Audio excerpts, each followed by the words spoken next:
يا أيها النبي حرض المؤمنين على القتال يا أيها النبي حرض المؤمنين على القتال إن يكن منكم 20 صابرون يغلبوا 200 وإن يكن منكم 100 يغلبوا 1000 من الذين كفروا بأنهم قوم لا يفقهون الآن خفف الله عنكم وعلم أن فيكم ضعفا فإن يكن منكم 100 صابرة يغلبوا 200 وإن يكن منكم 1000 يغلبوا 2000 بإذن الله والله مع الصابرين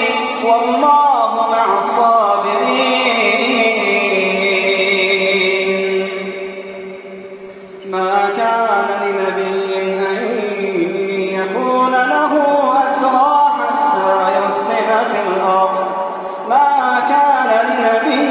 أن يكون له أسرى حتى يثخن في الأرض تريدون عرض الدنيا والله يريد الآخرة والله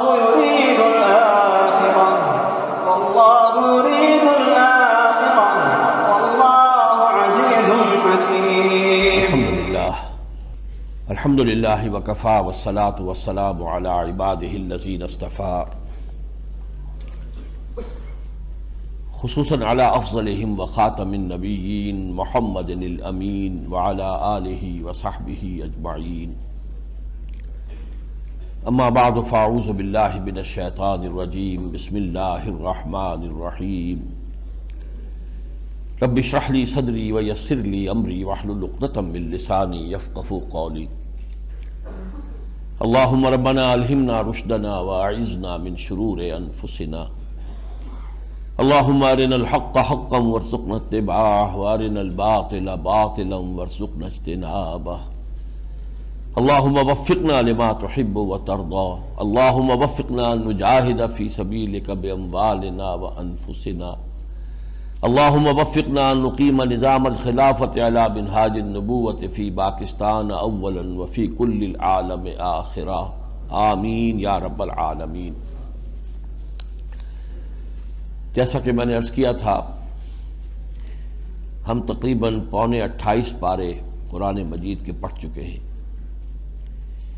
جن میں سے یہ جو آخری حصہ ہم نے پڑھا ہے، آخری ثلث جو ہے تہائی حصہ قرآن مجید کا، اس میں سے اکثر ہم نے لفظ بلفظ پر مطالعہ کیا ہے. اس سے پہلے یہ کہ ہم کچھ نہ کچھ درمیان میں چھوڑتے بھی رہے. تو میں نے محسوس کیا کہ ہم ذرا ایک لمحہ فکریہ کے طور پر جائزہ لے لیں، ہمارے سامنے کیا کیا چیزیں آئی ہیں جو اہم ہیں عملی اعتبار سے. ایک نگاہ بازگشت. دیکھیے، جہاں تک مکی قرآن کا تعلق ہے، یعنی مکی صورتیں جو قرآن حکیم کی ہیں، جو 2/3 کے لگ بھگ ہے قرآن کی، لیکن جو طویل مدنی صورتوں کا سلسلہ ثلث اول پہلا جو 1/3 تھا 10 پارے میں آیا ہے، سورہ بقرہ، سورہ آل عمران، سورہ نساء، سورہ مائدہ، پھر سورہ انفال، سورہ توبہ، ان میں جو بات سامنے آئی ہے عملی اعتبار سے، اللہ تعالی ہم سے ایک تو عبادات کا تقاضا کرتا ہے، نماز ہے، روزہ ہے، حج ہے، زکوٰۃ ہے. پھر یہ کہ حلال اور حرام کے جو اس نے احکام دیے ہیں ان کی پابندی کا ہم سے تقاضا ہے. حلال پر اکتفا کریں، حرام سے اجتناب کریں. ان کے ساتھ ساتھ جہاد فی سبیل اللہ، قتال فی سبیل اللہ، انفاق فی سبیل اللہ، ان تمام صورتوں میں جو زور آیا ہے، 2 رکوع مکمل انفاق فی سبیل اللہ پر، پھر سورہ انفال پوری غزوہ بدر پر، 60 آیات سورہ آل عمران کی غزوہ احد پر، غزوہ تبوک یہ ساری چیزیں ہمارے سامنے جو آئی ہیں، اس کا جو منطقی نتیجہ نکلتا ہے وہ کیا ہے؟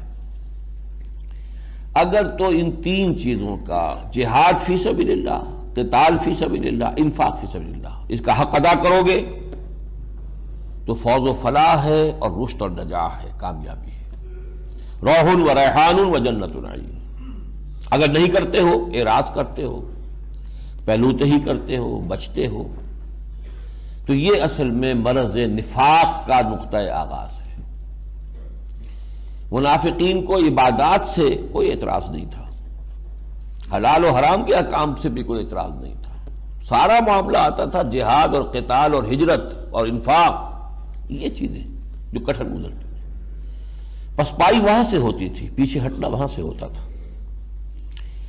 یہ نفاق جو ہے وہ روگ ہے جو آج ہم نے پڑھ لیا، کل ہم نے سورہ حدید میں پڑھ لیا تھا، وہ جو نفسیاتی اس کے مراحل ہیں، وَلَٰكِنَّكُمْ فَتَنْتُمْ أَنفُسَكُمْ وَتَرَبَّصْتُمْ وَارْتَبْتُمْ وَغَرَّتْكُمُ الْأَمَانِيُّ حَتَّىٰ جَاءَ أَمْرُ اللَّهِ۔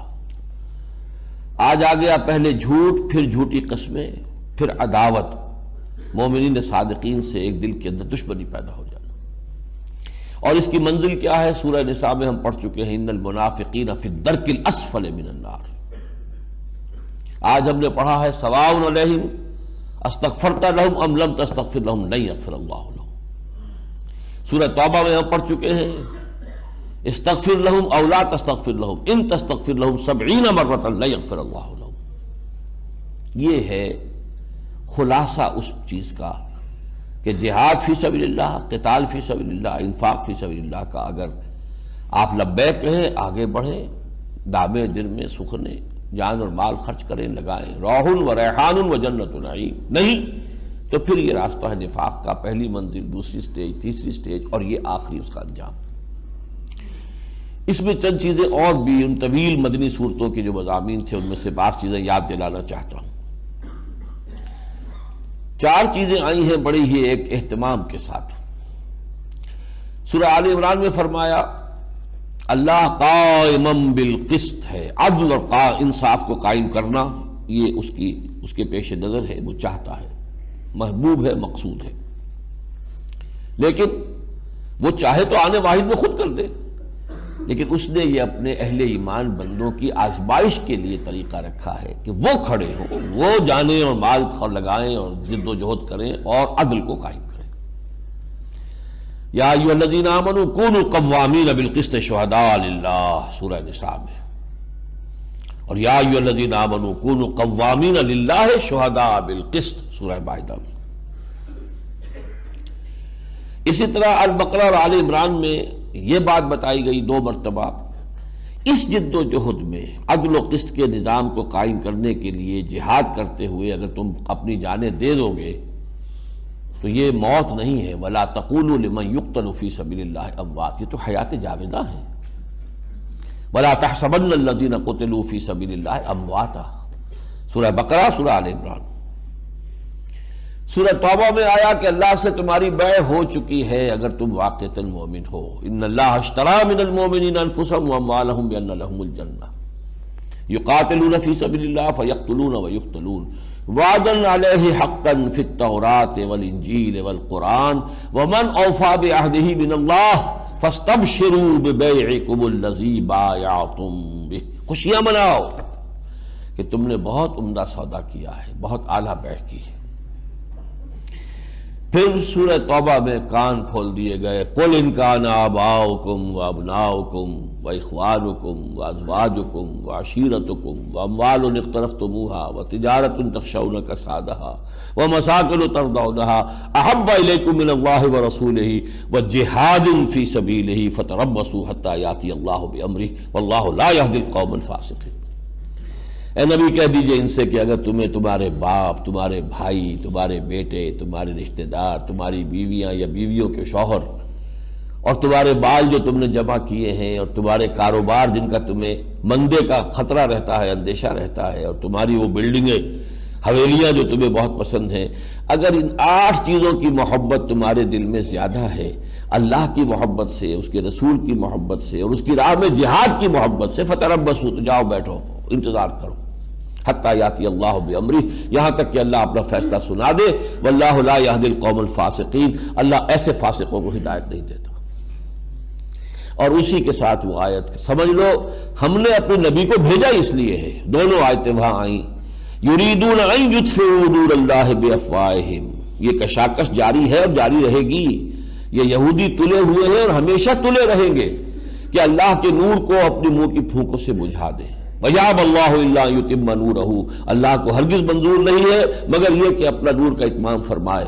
نور خدا ہے کفر کی حرکت پہ خم نظن، پھونکوں سے یہ چراغ بجھایا نہ جائے گا۔ اور هو الذی ارسل رسولہ بالہدی ودین الحق لیظہرہ علی الدین کلہ ولو کرہ المشرکون، یہ دو آیتیں وہاں پر بھی جڑ کر آ گئی۔ اس جہاد اور قتال کا مقصد ایک اور اعتبار سے فرمایا سورہ بقرہ میں اور سورہ انفال میں، یکون الدین للہ، یکون الدین کلہ للہ، دین کل کا کل اللہ کے لیے ہو جائے، حصے بکھرے نہ ہو کہ زندگی کے ایک حصے میں تو اللہ کی اطاعت ہے، مطاع مطلق وہ ہے، اور ایک حصے میں اس کی اطاعت نہیں ہے اور اس کی اطاعت سے آزاد ہو کر کسی اور کی اطاعت کی جا رہی ہے۔ یہ تو فرقوا دینہم ہو گیا، دین کے ٹکڑے کر دیے گئے، دین کے حصے بکھرے کر دیے گئے۔ الذین فرقوا دینہم وکانوا شیعا لست منہم فی شیء، اس لیے دین کل اللہ کا ہو جائے۔ سورہ توبہ میں بھی، سورہ انفال میں بھی وَيَكُونَ الدِّينُ كُلُّهُ لِلَّهِ، اور سورہ بقرہ میں وَيَكُونَ الدِّينُ لِلَّهِ، یہ قتال فی سبیل اللہ کی آخری منزل ہے۔ یہ میں نے جائزہ لیا ہے موٹے موٹے نکات کہ جو ثلث اول ہے، پہلے 10 پاروں کے اندر جو مدنی صورتیں آئی تھیں، ان میں جہاں عبادات کے احکام آئے، جہاں اور حکمت کی باتیں آئیں، بہت موتی ہمیں علم کے معرفت کے ملے، وہاں عملی پہلو سے یہ چیزیں ہیں جو سامنے آئیں۔ اب ذرا ثلث آخر کی طرف، جس کا میں نے عرض کیا کہ ہم نے اس کا اکثر حصہ جو ہے لفظ پڑھا ہے، اس میں 5 نکات میں چاہتا ہوں کہ ذہن میں پھر تازہ کر لیں، اگرچہ ابھی زیادہ پرانے نہیں ہوئے ہیں، میں سمجھتا ہوں کہ آپ کے ذہن میں ہوں گے، لیکن آج میں چاہتا ہوں پھر تازہ کر لیں۔ سورہ ذاریات میں ہم نے پڑھا کہ انسان کا مقصد تخلیق عبادت ہے، وما خلقت الجن والانس الا لیعبدون، زندگی آمد برائے بندگی، زندگی بے بندگی شرمندگی، لیکن یہ عبادت اور یہ بندگی سورہ زمر میں فرمایا یہ ہونی چاہیے اطاعت کو اس کے لیے خالص کرتے ہوئے، فاعبدوا اللہ مخلصا لہ الدین، یہ نہ پرستش اس کی ہو رہی، نماز اس کی پڑھ رہے ہیں، اطاعت جو ہے وہ منقسم ہے، کچھ اس کی کچھ کسی اور کی، نہیں، یکسو ہوگا اطاعت اس کے لیے۔ اسی عبادت کا ایک ایسوٹیرک ایلیمنٹ ہے، انر ڈائمنشن ہے دعا، فادعوا اللہ مخلصین لہ الدین، لیکن پکارو ضرور اللہ کو، قال ربکم ادعونی استجب لکم، تمہارا رب کہتا ہے پکارو مجھے میں تمہاری دعا سنوں گا، لیکن پکار کی شرط کیا ہے؟ فادعوا اللہ مخلصین لہ الدین، اپنی اطاعت کو اس کے لیے خالص کرتے ہوئے تم اس کو پکارو، ورنہ اس کا پکارنا وما دعاء کافرین الا فی ضلال، وہ بھٹک کر رہ جائے گی۔ اسی کے لیے پھر جب ایک شخص نے اپنی زندگی میں اس کو کر لیا، اب اس کے 2 امکانات ہیں۔ دیکھیے اگر تو کوئی شخص خلافت راشدہ کے دور میں پیدا ہو گیا ہوتا تو نظام تو پورا تھا ہی، اللہ کا دین تو قائم تھا، احکام سارے نافذ تھے، اب تو صرف انفرادی کام رہ گیا، انفرادی آدمی کر لے، بیڑا پار ہو گیا۔ لیکن جہاں وہ غلبہ طاغوت میں زندگی گزار رہا ہو، دین حق غالب نہیں، طاغوت غالب ہے، اب کیا ہو؟ اب اس کے لیے تو ممکن صرف یہ رہ گیا کہ جہاں جہاں ممکن ہے اس کے لیے وہاں وہ اللہ کی اطاعت کرے، جہاں وہ نظام میں جکڑا ہوا ہے وہ اکیلا کیا کرے گا؟ اکیلا چنا جو ہے وہ بھار کو پھوڑ نہیں سکتا، نظام میں جکڑا ہوا ہے، اور خاص طور پر آج کی دنیا میں آ کر جہاں کہ وہ نظام عالمگیر بن گیا ہے، کہیں بھاگ کر جانے کو جگہ نہیں رہی، کہاں جائے؟ ہر جگہ وہ نظام ہے۔ اس لیے اب کیا کیا جائے؟ وٹس دی وے آؤٹ؟ اس کی شکل ہے جو میں نے آپ کو بتائی، جتنے پر عمل کر سکتا ہے انسان اس پر تو لازماً کرے، چاہے تکلیف آئے، دقیانوسی کہا جائے، فکرے چست کیے جائیں، بائیکاٹ سوشل ہو جائے، لوگ ملنا جلنا چھوڑ دیں، جو کہیں، لیکن کر سکتا ہو شرعی پردہ، جو بھی شرعی پردہ ہے اختیار کیا جائے، چاہے سوشل بائیکاٹ ہو جائے، سود کا براہ راست لین دین کا کوئی معاملہ نہ ہو، چاہے اپنی کاروبار کی بساط لپیٹنی پڑے لپیٹ دیجئے، بڑا کاروبار کرنا فرض نہیں ہے، حلال کھانا فرض ہے۔ جو بھی عمل ہو سکتا ہے اس پہ لازماً کرے، اس پہ نہیں کرتا ہے تو پھر وہ خود چور ہے، پھر دوسرے کا وہ کیا شکایت کرے اور شکوہ کرے، تو وہ تو اس کا کوئی الزام دوسرے کو دے ہی نہیں سکتا۔ ہاں جہاں وہ نہیں کر سکتا، اب اس میں جو وہ گناہ میں ملوث ہو رہا ہے کہ اس کی اطاعت جو ہے مخلصا لہ الدین تو نہیں ہے، اس کی اطاعت تو بڑی محدود اطاعت ہے اللہ کے لیے جس کے ساتھ وہ اللہ کی بندگی کر رہا ہے۔ اب اس کا کفارہ جو میں نے عرض کیا تھا کہ اس باطل نظام کو ذہناً تسلیم نہ کرے، اس میں رہے باغی کی حیثیت سے، انڈر پروٹیسٹ۔ ذہناً تسلیم نہ کرنے کا کیا مطلب ہے؟ اس کی چاکری نہ کرے، اس کو پروموٹ کرنے کی کوشش نہ کرے، اس میں خود اپنے آپ کو پروموٹ کرنے کی کوشش نہ کرے، پھیلنا پھلنا پھولنا، جائیداد، پروفیشن، کاروبار نہیں، بلکہ کم سے کم اپنے وقت اور اپنی صلاحیت کا حصہ اپنی ذاتی ضروریات کے لیے رکھ کر باقی اپنی صلاحیت، اپنے اوقات، اپنی قوتیں یہ سب کی سب صرف کر دے اقامت دین کی جد و جہد میں کہ اس نظام کو بدلے اور یہاں پر حق کے نظام کو قائم کرے۔ یہ کفارہ ہے، اس کے سوا there's no way out، اس کے سوا کوئی راستہ نہیں۔ اس کا راستہ کیا ہوگا؟ پہلا مرحلہ ہوگا دعوت کا۔ جب تک کچھ ہم خیال نہ ہو، کچھ ساتھی نہ ہو، آوان و انصار نہ ہو، کوئی جمعیت نہ ہو، کوئی طاقت نہ ہو، تو نظام کیسے بدل جائے گا؟ اس کے لیے دعوت۔ تو سورہ حامیم السجدہ وہ دعوت مرکزی آیت، وَمَنْ أَحْسَنُ قَوْلًا مِّمَّنْ دَعَا إِلَى اللَّهِ وَعَمِلَ صَالِحًا وَقَالَ إِنَّنِي مِنَ الْمُسْلِمِينَ، اور دعوت کا وہیکل، دعوت کا میڈیم قرآن۔ 6 انداز میں سورہ حامیم السجدہ کے 6 رکوعوں میں قرآن کا تذکرہ ہے۔ یہ گویا کہ چوتھی صورت ہو گئی اس سلسلے کی۔ 5ویں اقامت الدین، ان اقیم الدین۔ جب وہ طاقت فراہم ہو جائے تو پھر ٹکر مول لو، پھر اس ٹکر کے نتیجے میں اللہ تعالیٰ اگر تمہیں فتح دے، نظام دین کو بدل دو، نظام قائم کر دو۔ اور اسی کے ضمن میں سورہ شورى کے اندر جو آیا تھا وہ آیا تھا، وہاں پر اقیم الدین، اور ساتھ ہی یہ کہ نبی کو حکم دیا عدل کا، عدل کو قائم کرو، وَأُمِرْتُ لِأَعْدِلَ بَيْنَكُمْ۔ یہ مضامین ہم نے پڑھے، ان حوامیم کا جو سلسلہ تھا سورتوں کا، اس کا خلاصہ۔ پھر ابھی ہم نے حال ہی میں جو پڑھی ہیں سورتیں، یہ الحدید سے لے کے اب تک، ان کے خلاصے کو ذہن میں تازہ کیجئے۔ الحدید سب سے نمایاں آیت قرآن مجید کی، جسے میں کہا کرتا ہوں کہ شاید دنیا بھر کے انقلابی لٹریچر میں اس سے زیادہ کھلی، بلکہ ایک لفظ میں استعمال کرتے ہوں، اس سے زیادہ ننگی انقلابی عبارت اور کوئی نہیں ہوگی۔ کھل کر کہا جا رہا ہے طاقت استعمال کریں گے۔ عام طور پر لوگ جو ہے اس کو کھل کر نہیں کہتے، کچھ نہ کچھ جو ہے وہ دبا کر، کچھ کسی الفاظ میں کوئی تعبیر کر کے، لیکن نہیں کھل کر۔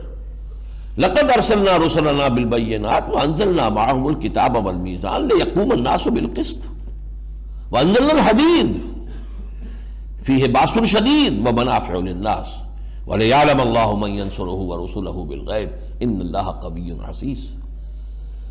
ہم نے رسول بھیجے، ان کو معجزے دیے، کتابیں نازل کی، میزان شریعت ان کو دی، یہ سب کس لیے؟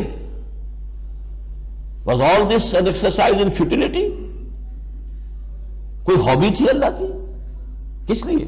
لِيَقُومَ النَّاسُ بِالْقِسْطِ، تاکہ وہ عدل قائم ہو، وہ میزان نصب ہو، اسی میں تل کر ملے جسے بھی ملے، اسی میں تول کر لیا جائے جس سے لیا جائے، جس سے جو لینا ہے وہ بھی میزان میں تل کر لیا جائے، اور جو دینا ہے وہ میزان میں تل کر جائے۔ یہ نظام عدل و قسط، یہ دھرم کنڈا نصب کرنا، اس نظام کو برپا کرنا، اس کے لیے اب ظاہر بات ہے کہ جو لوگ ضرورت سے زائد لے رہے ہیں، اپنے حق سے زیادہ لے رہے ہیں، ایکسپلائٹ کر رہے ہیں، جن کے پاس یوں سمجھیے کہ معاشرے کے اندر بہت سی فیسلٹیز ہیں، جن کے پاس ان کے مفادات ہیں، وہ تو ظاہر بات ہے کہ اس کو برداشت نہیں کریں گے کہ وہ عدل قائم ہو جائے، لہذا تصادم ہوگا۔ اس تصادم کی آخری سٹیج ہے حدید، لوہے کا استعمال۔ اس سے پہلے وہی کرنا پڑے گا، پہلے دعوت دینی ہوگی، لوگوں کو بلانا ہوگا، تو ان کی تربیت کرنی ہوگی، تنظیم کرنی ہوگی، تزکیہ کرنا ہوگا، انہیں تیار کرنا ہوگا، تن من دھن جو ہے دینے کے لیے وہ آمادہ ہو جائیں، پورے طور پر نظم کے خوگر ہو جائیں، عادی ہو جائیں سمع و طاعت کے۔ ہم بھی تسلیم کی خو ڈالیں گے، بے نیازی تیری عادت ہی صحیح۔ آسان نہیں ہوتا انسان کا انسان کے حکم کو ماننا۔ ہاں جہاں مفاد ہو وہاں مانتا ہے، وہ دفتر میں ماننا پڑتا ہے، آفیسر کی بات اور اپنا جو بھی سپیریئر ہے اس کی بات ماننی پڑتی ہے، باس ہے ماننا پڑتا ہے، جو جھڑکیاں کھانی پڑتی ہیں، اس لیے کہ نظر آ رہا ہے میری ذرا ابھی پروموشن ہونی ہے، اس نے کہیں فائل خراب کر دی تو پروموشن ہی گڑبڑ ہو جائے گی۔ یہ سب کچھ اپنے مفادات کے تحت ہم سب برداشت کرتے ہیں، لیکن اللہ کے دین کے لیے یہ کرنا جو ہے آسان نہیں ہے، اس لیے کہ فوری کوئی اس کے ساتھ منفعت ہے نہیں، اس کے لیے عادت ڈالنی پڑے گی۔ ہم بھی تسلیم کی خو ڈالیں گے، بے نیازی تیری عادت ہی صحیح۔ اس کے بعد در حقیقت وہ جب تیار ہوگی، اس کے لیے ظاہر بات ہے کہ اس نظام عدل و قسط کے لیے انفاق مال اور بذل نفس، خرچ کرو خرچ کرو خرچ کرو، اور پھر یہ کہ اس کا نتیجہ وَلِيَعْلَمَ اللَّهُ مَن يَنصُرُهُ وَرُسُلَهُ بِالْغَيْبِ، اللہ دیکھنا چاہتا ہے اس کے بندے وہ کون سے ہیں جو اس کی مدد کرتے ہیں، اس کی اور اس کے رسولوں کی غیب میں ہونے کے بعد۔ اللہ چاہے تو آنے واحد میں اپنا دین قائم کر دے، لیکن نہیں، اس نے یہ راستہ بنایا ہے، وہ لوگوں کی وفاداریوں کا امتحان اسی میں لیتا ہے۔ اسی سے پتہ چلے گا کون کتنے پانی میں ہے، کس کے اندر کتنا یقین تھا، کون واقعتاً کتنا آخرت کا طلبگار تھا، کون اس کے لیے کتنی بڑی سے بڑی قیمت دینے کو تیار تھا۔ پھر اس کے بعد ہم نے دیکھا کہ جو اس کی لازمی اور ناگزیر ضرورت ہے، حزب اللہ اور حزب الشیطان کا تصادم۔ سورہ مجادلہ کا مرکزی مضمون یہ ہے، حزب اللہ حزب الشیطان، اور الا ان حزب اللہ هم المفلحون، آگاہ ہو جاؤ حزب اللہ ہی آخر کار کامیاب ہوگی۔ سورہ صف تو آج ہی پڑھی ہے ہم نے، جان لو کان کھول کر سن لو، ہمارا یہ نبی عام نبی نہیں ہے، یہ صرف داعی بن کر نہیں آیا، عدل قائم کرنے آیا ہے، یہ صرف مربی اور مزکی اور معلم بن کر نہیں آیا، یہ دین کو غالب کرنے کے لیے بھیجا گیا ہے۔ اور وہ جو تین چیزیں تھیں اس کے بارے میں دو ہو گئی ہیں، اس کا معجزہ بھی قرآن، اس کی کتاب بھی قرآن، الہدا، اور وہ نظام شریعت، میزان شریعت اب مکمل ہو کر دین حق کی شکل میں اختیار کر چکی، ان کے ذمہ ہے اس دین حق کو غالب کرنا۔ ساری سازشوں کے علی الرغم جو یہودی کریں گے، یہاں پھر وہی آیت ساتھ جوڑ کر آئی ہے، یریدون ان یطفئوا نور اللہ بافواہہم واللہ متم نورہ ولو کرہ الکافرون۔ یہ تو اب میری کتاب جو ہے سابقہ اور موجودہ مسلمان امتوں کا ماضی حال اور مستقبل، اس کو پڑھیے کہ اس وقت کیا معاملہ ہے، کیا جو ہے در حقیقت نقشہ جنگ کا جو ہے آنے والی جنگ کا نقشہ کیا جم رہا ہے۔ یہودیوں کا امت سابقہ یعنی یہود اور امت موجودہ مسلمانوں کا جو آخری تصادم ہونا ہے، ارمگڈون اور الملحمۃ العظمیٰ، اس کے لیے بالکل سٹیج سیٹ ہو رہا ہے۔ 2000 برس کے بعد اسرائیل وجود میں آ گیا، 2000 برس تک ایک قوم جو ہے منتشر کرتی رہی، اپنے گھر سے نکال دی گئی، سن 70 عیسوی میں نکال دی گئی تھی۔ ہیکل سلیمانی نمبر 2، جب دوسرا ٹیمپل تھا، دی سیکنڈ ٹیمپل، جو حضرت عزیر علیہ السلام کے زمانے میں بنایا گیا ہے، تقریباً 400 قبل مسیح میں، 450 قبل مسیح میں، 70 عیسوی میں اس کو ختم کر دیا، گرا دیا ٹائٹس نے، گرا پڑا ہے ابھی تک۔ 1900 اور کتنے برس ہو گئے، 29 برس ہو گئے کہ وہ گرا پڑا ہوا، ان کا کعبہ گرا پڑا ہے، کہ بہت جلد اس کی تعمیر کریں گے۔ اس کی تعمیر کے لیے مسجد اقصی گرانا ضروری ہے، جو طوفان اٹھے گا اس کا آپ اندازہ نہیں کر سکتے۔ یہ سب کچھ ہونے والا ہے، لیکن یہ کہ اس میں ظاہر بات ہے کہ پھر بالآخر اللہ کا دین غالب ہوگا۔ وہ ہم نوید خلافت آپ کو دے چکے ہیں، جو بھی آئے گا مسلمانوں پر آئے گا، سختیاں آئیں گی، بہت برے دن آئیں گے، عالم عرب پر تو آنے ہی آنے ہیں، کوئی شک ہی نہیں۔ ویل للعرب من شر قد اقترب، حضور کی حدیث ہے۔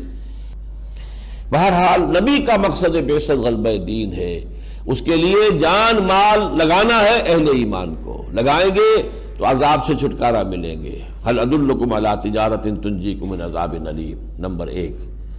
مغفرت ہوگی، یغفر لکم ذنوبکم، نمبر 2۔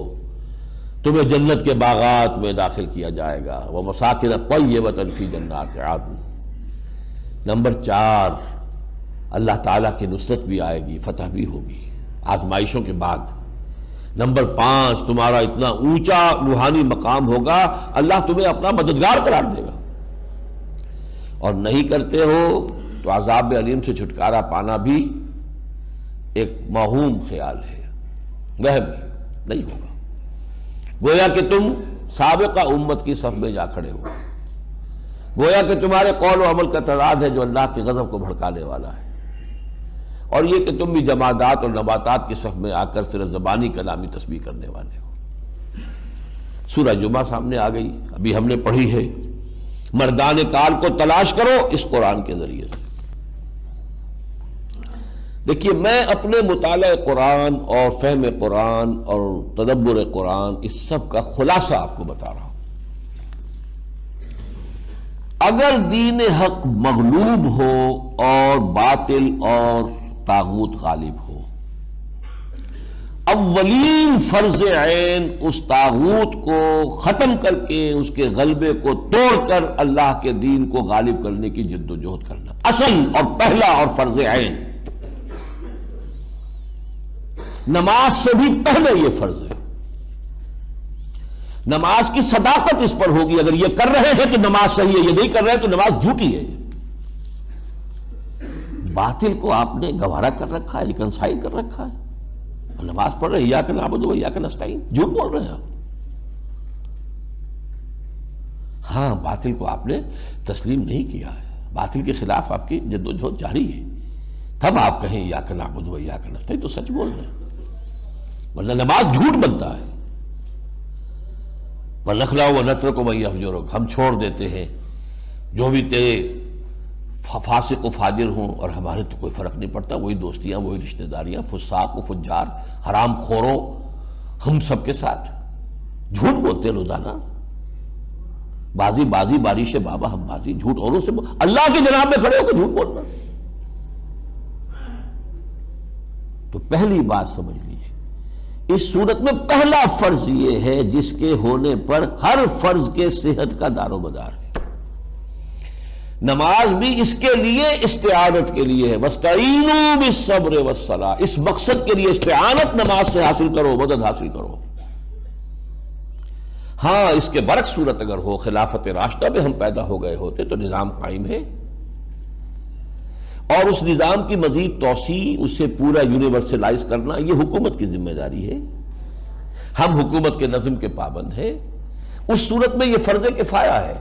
حکومت کہتی ہے اتنے آدمی والنٹیئرز ہمیں چاہیے، اتنے آدمی نکل آئے، باقی سب آرام سے گھروں میں سوئے، ان کے اوپر کوئی ملامت نہیں ہے، یہ فرض عین نہیں ہے۔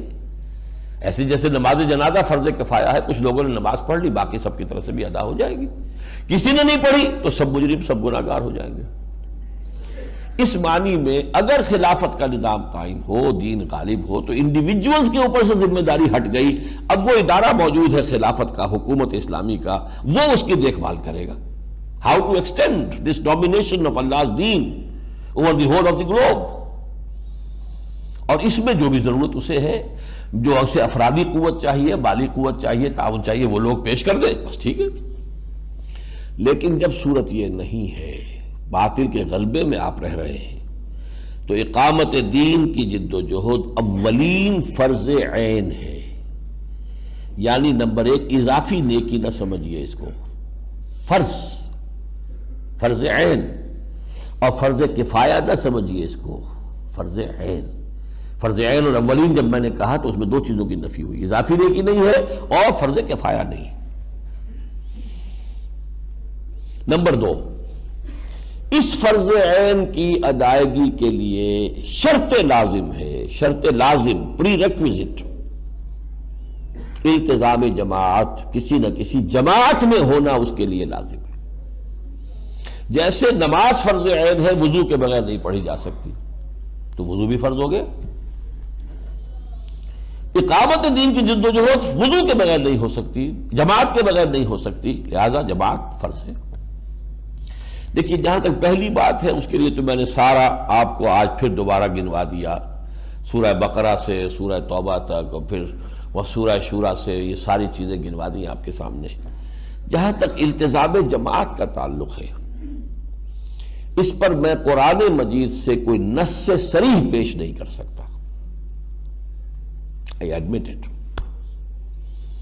اشارات ہیں، اشارات کس شکل میں ہیں؟ حزب اللہ کا لفظ استعمال کیا گیا، پارٹی، کس لیے کیا گیا؟ رہنمائی کے لیے کیا گیا، قرآن کا ہر لفظ ایک رہنمائی لیے ہوئے.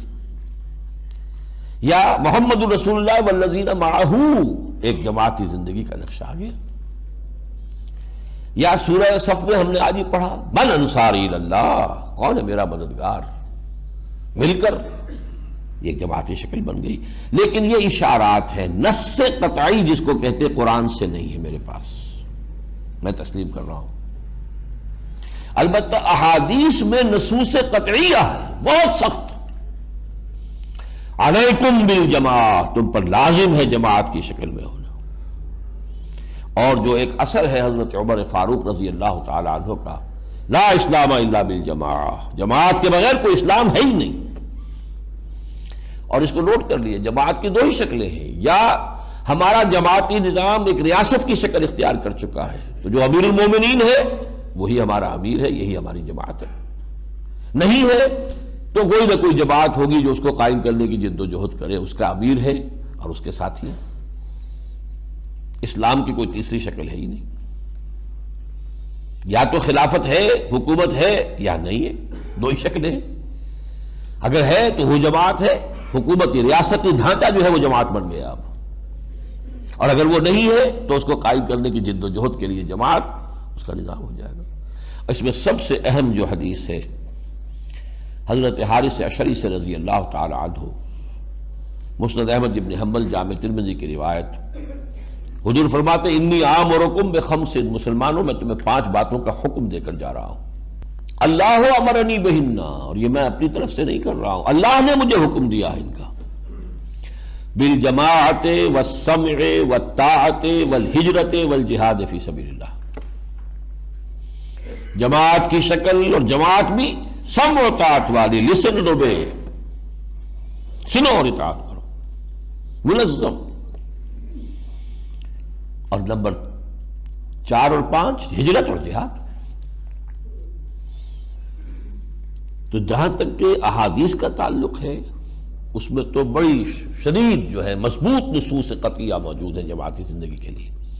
قرآن میں نہیں ہے، البتہ عقل سلیم، منطق، سمپل لاجک، وہ سب سے بڑی دلیل ہے کہ نظام کی تبدیلی بغیر کسی جماعت کی جد و جہد کے ممکن نہیں ہے. کسی خیال کو ایک شخص بھی پھیلا سکتا ہے، کوئی آتھر ہے، اس نے کتاب لکھ دی ہے، خیال پھیل جائے گا، آج نہیں کل پھیل جائے گا. کوئی انسٹیٹیوشن ہے، کوئی علی گڑھ کا سکول بن گیا ہے، علی گڑھ کا کالج بن گیا ہے، اس سے کچھ خیالات پھیل جائیں گے. نظام نہیں بدلتا ان چیزوں سے. For that you need a party, a revolutionary party, very much disciplined party. لیکن تو سارے مراحل آئیں گے جو آتے ہیں، جنگیں بھی آئیں گی، تصادم بھی آئے گا، اور یہ جو ہے کوئی موب نہیں اس سے عہدہ برا ہو سکتا. کوئی ڈھیلا ڈھالا سٹرکچر جو ہے اس کے تقاضے پورے نہیں کر سکتا. You need a disciplined party. بحالات موجودہ اقامت دین کی جد و جہد ہم میں سے ہر ایک پر فرض عین ہے، اولین فرض ہے. اس کی ادائیگی پر دوسرے فرائض کی ادائیگی کی قبولیت جو ہے اللہ کے ہاں وہ منحصر ہے، اس کی دار و مدار ہے. اور اس کے لیے ایک جماعت کا التزام شرط لازم ہے. اب جو حضرات تو اب بھی میری ان باتوں سے متفق نہ ہوں، اس وقت ان سے میری گفتگو ختم ہے. پہلی بات یہ کہ اب ان کا فرض ہے کہ وہ جماعت کو تلاش کریں. اگر یہ فرض ہے آپ پر تو فرض آپ کا ہے کہ آپ تلاش کریں. اگر ضرورت آپ کی ہے، جوتے آپ کو پہننے ہیں، تو جا کے آپ دکان پہ 4 دکانیں 10 دکانیں دیکھ کر جوتا خریدتے ہیں، ضرورت ہے آپ کی. اگر آپ قائل ہو گئے کہ یہ ہے تو اب فتش لقلبک عن رفیق، ایک نظم تھی کبھی پڑھی تھی ہم نے، اپنے دل کے لیے کوئی رفیق تلاش کرو. اسی طریقے سے کہہ رہا ہوں، اپنے لیے جماعت تلاش کیجیے. اس جماعت کی تلاش میں جو مدد آپ کو دے سکتا ہوں وہ یہ ہے کہ میں آپ سے یہ عرض کروں کہ اس کے جو خصائص ہونے چاہیے وہ کیا ہیں. نمبر 1، اس جماعت کا ڈکلیئرڈ گول ہونا چاہیے اقامت دین، نتھنگ لیس. کوئی سماجی کام، کوئی تعلیمی کام، کوئی تصنیفی کام، کوئی تحقیقی کام، کوئی تبلیغی کام نہیں. ڈکلیئرڈ گول. اس نظام کو بدلنا ہے، اللہ کے دین کو قائم کرنا ہے ایک مکمل پولیٹیکو سوشو اکنامک اینٹی کی حیثیت سے۔ وہ نظام عدل و قسط جو اللہ نے عطا کیا محمد رسول اللہ کے ذریعے سے دین حق کی شکل میں، اسے بتمام و کمال قائم کرنا ہے۔ This should be the declared goal and aim of the party۔ ورنہ نیکی کے کام بہت سے ہیں، وہ ہوتے رہتے ہیں، پھر آدمی مارک ٹائم کرتا رہتا ہے، ایک ہی جگہ کھڑے ہو کر وہ پاؤں اپنے ہلاتا رہتا ہے، سمجھتا میں چل رہا ہوں، وہ نہیں۔ یہ پہلا وصف ہے لازم۔ نمبر 2، ڈسپلن ہونا چاہیے اس کا، ایسے نہیں سموتاعت، سننا اور ماننا۔ البتہ اس ڈسپلن کی 2 شکلیں ہو سکتی ہیں عملاً۔ ایک شکل جو کم سے کم 3 درجے افضل ہے، وہ ہے بیعت شخصی۔ ایک شخص سے بیعت کرنا کہ ہمیں تم پر اعتماد ہے اور ہم تمہارے ساتھ ہیں، مشورے ہم بھی دیں گے، فیصلہ تم کرو گے، ہم مانیں گے بشرطے کہ شریعت کے دائرے سے باہر نہ نکلو۔ یہ ہے شخصی بیعت، کسی شخص سے اپنے آپ کو وابستہ کر لیں۔ یہ 3 درجے افضل کیوں ہے؟ نمبر 1، قرآن میں اسی کا ذکر ہے جو ہم پڑھ چکے، سورہ فتح میں ہم نے پڑھا، پھر سورہ ممتحنہ میں خواتین کے لیے بھی آ گیا، حدیث میں اس کا ذکر ہے، سیرت میں اس کا ذکر ہے، اور کم سے کم 1300 برس تک تو امت مسلمہ کے اندر اس کے سوا کوئی شے بھی اجتماعیت کے لیے موجود ہی نہیں رہی۔ یعنی منصوص، مسنون، معصور، 3 جو ہیں اس کے ساتھ لاحقے ہیں کہ بیعت، شخصی بیعت ہی کا نظام رہا ہے۔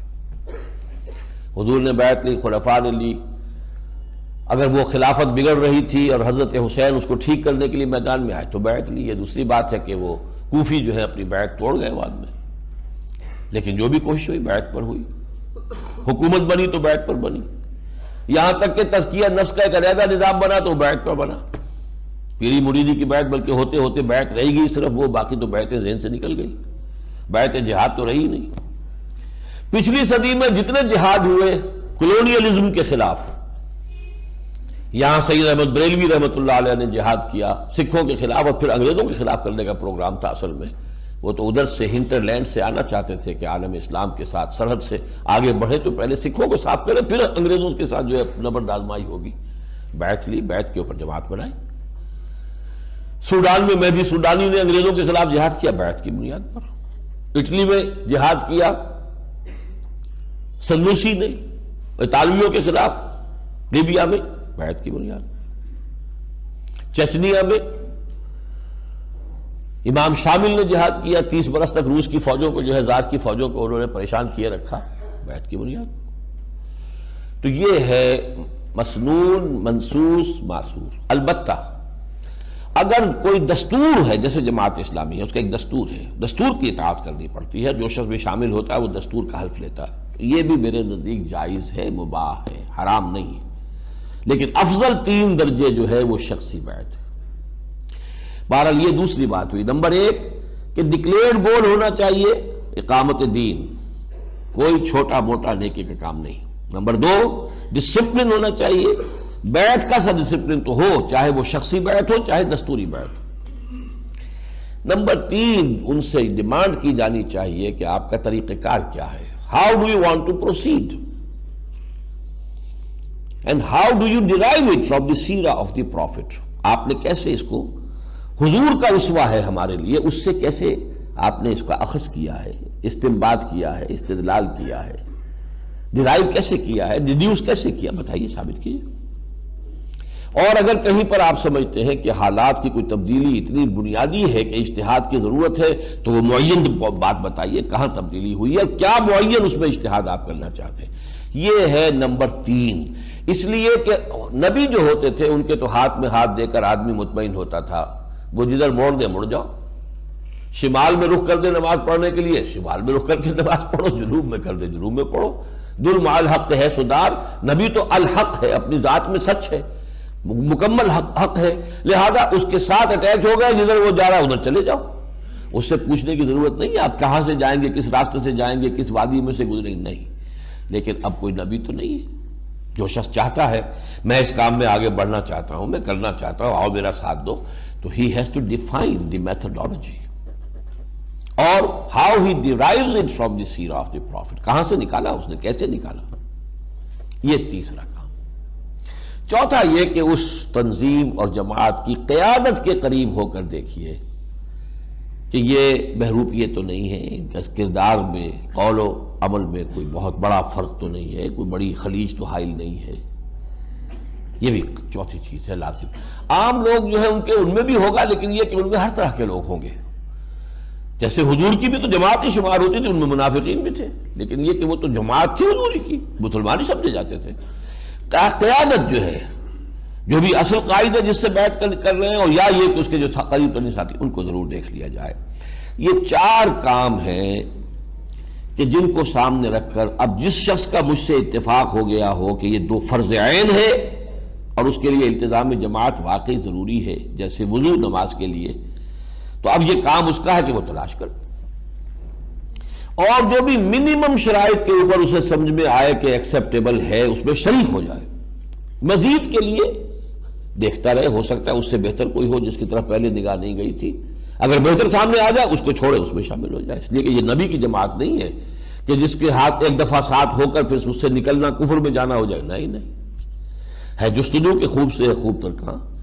وی ہیو ٹو بی پریگمیٹک، عملی ہونا چاہیے۔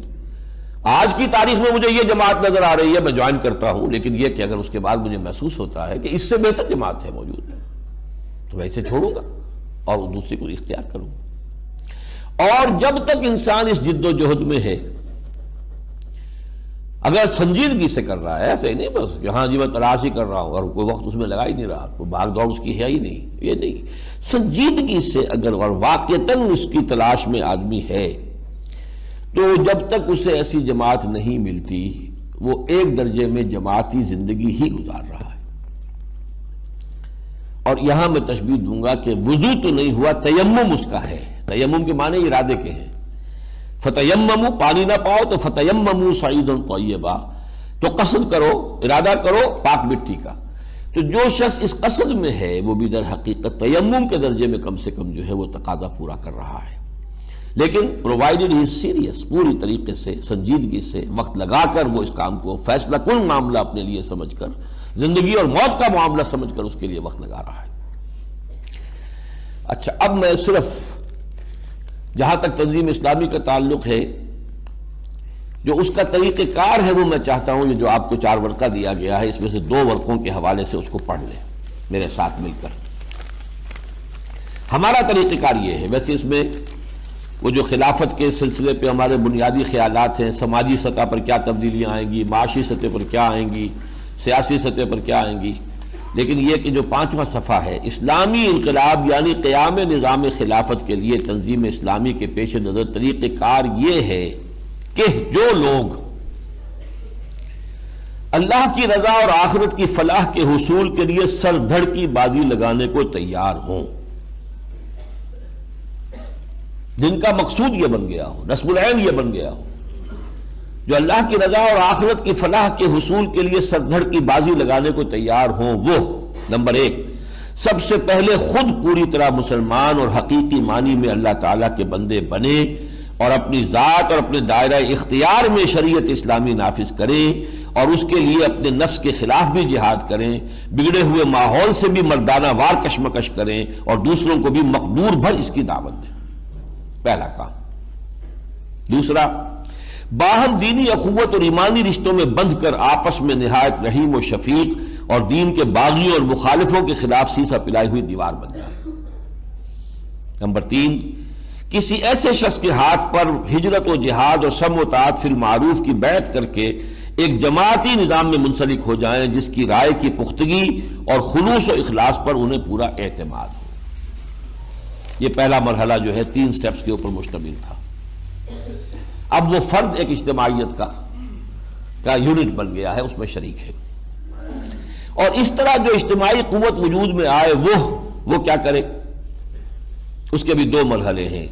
جب تک یہ قوت مناسب مقدار میں جمع نہ ہو جائے اس وقت تک تن من دھن کے ساتھ اسی دعوت و تربیت اور تنظیم کی توسیع اور مضبوطی کی کوشش میں لگے رہیں، اور سب سے زیادہ توجہ اپنی اور اپنے ساتھیوں کی اصلاح اور تزکیے پر مرکوز رکھیں۔ اس دوران میں تحریر و تقریر کے ذریعے بھلائی کی دعوت دیتے رہیں اور برے کاموں سے روکتے رہیں، لیکن نہ ملکی انتخابات میں حصہ لیں، نہ ہی کسی سیاسی ہنگامے میں فریق بنیں۔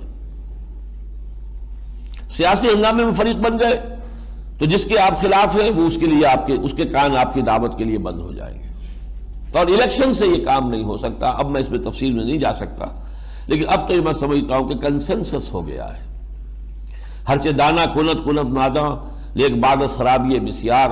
اب تو تقریباً تمام دینی جماعتیں یہ مان چکی ہیں کہ الیکشن میں حصہ لے کر یہاں اسلام نہیں لایا جا سکتا۔ ہمارا تو اسی پر، یہی میرا پوائنٹ آف ڈپارچر تھا جماعت اسلامی سے۔ 10 سال جماعت کے ساتھ میں نے لگائے ہیں۔ یہ اور بات کہ تم پر نثار کر دی ہے عزیز اپنی جوانی کسے نہیں ہوتی، 10 سال لگائے ہیں اور پورے یکسو ہو کر لگائے ہیں، اور میں اسے اپنی زندگی کا اب بھی عہد زرعی سمجھتا ہوں۔ جو صلاحیتیں میں نے اس زمانے میں حاصل کی ہیں، جو تجربے حاصل ہوئے ہیں، وہ میرے لیے بہت قیمتی اثاثہ اور سرمایہ ہے۔ مجھے 1 منٹ کا بھی کوئی افسوس نہیں ہے کہ کوئی ضائع ہوا، معاذ اللہ۔ لیکن یہ کہ یہی پہ اختلاف ہوا تھا کہ مولانا اس سے نہیں بنے گا بات، الیکشن میں غلط آ گئے آپ، راستہ جو ہے غلط مڑ گئے ہیں، واپس ہو جائیں۔ مولانا مودودی اس وقت تک بہت ہی پازیٹیو تھے کہ اس ذریعے سے ہم کامیاب ہو جائیں گے، وہ بڑھتے رہے، لیکن آ کر پھر سن 71 میں وہ بھی مایوس ہو گئے۔ لیکن جب مایوس ہوئے تو صورت یہ تھی کہ جب آنکھ کھلی گل کی تو موسم تھا خزاں کا، اب بڑھاپا تھا، جماعت بہت آگے نکل گئی تھی، لوگوں کے مزاج پختہ ہو چکے تھے، سیاست کے اور الیکشن کے خوگر ہو چکے تھے، کارکن اب واپس آنے کو تیار نہیں تھے۔ ٹھیک، گاڑی چلتی، نہ منطقی انتخابات میں حصہ لیں، نہ کسی سیاسی ہنگامے میں فریق بنے۔ اس پورے عرصے میں کسی نکتہ چینی اور تمسخر سے بددل نہ ہوں، نہ کسی جبر و تشدد سے خوف کھائیں، بلکہ کامل صبر و تحمل سے کام لیں اور ہرگز کوئی جوابی کارروائی نہ کریں۔ یہ سیکنڈ سٹیج ہے اس جد و جہد کی۔ یوں سمجھئے کہ جو 12 برس مکے کے تھے محمد رسول اللہ صلی اللہ علیہ وسلم کے، اس کی یہ آج کے الفاظ میں یہ اس کی وہ ڈسکرپشن ہے۔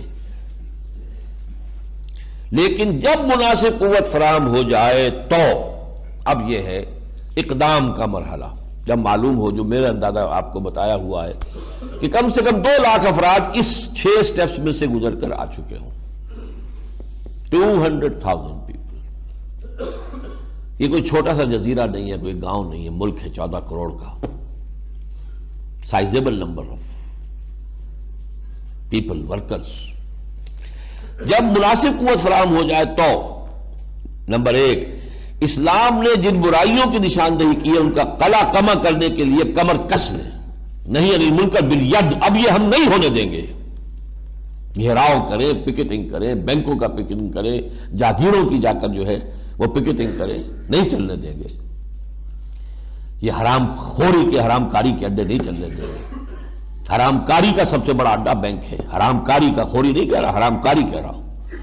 یہ کہ حضور نے کہا ہے کہ سود کے گناہ کے 70 حصے ہیں، جن میں سب سے ہلکا جو ہے اس کے مساوی ہے کوئی شخص اپنی ماں کے ساتھ زنا کرے۔